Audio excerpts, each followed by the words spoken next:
Hi guys, welcome back to my channel. So today I'm gonna show you guys how to make simple pancake with pancake mix, because everybody's there at home now, so I thought to share something fun that people can try at home. So yeah, without further ado, let's get right off. The pancake mix that I'm using is from Coco.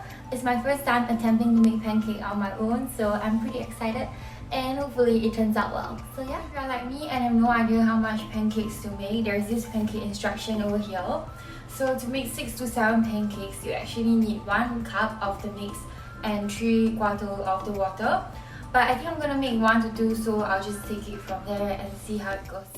So just take out the amount of pancake mix that you need. I take a few tablespoons and then you mix it with water. So I have the pancake mix over here and I'll add water and mix it up. So you can add water or milk depending on your preference, so yeah, just have to mix it well.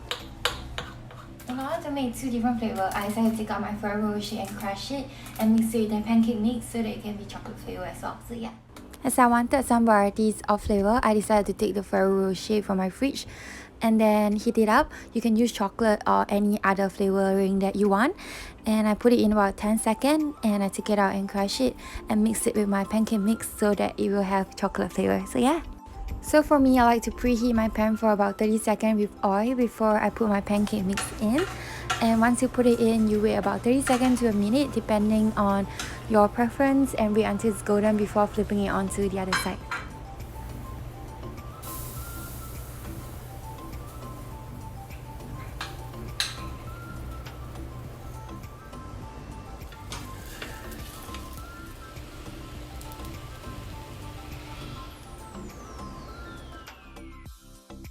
Pancakes, so I hope you guys enjoy this video and I'll see you guys next time. Bye!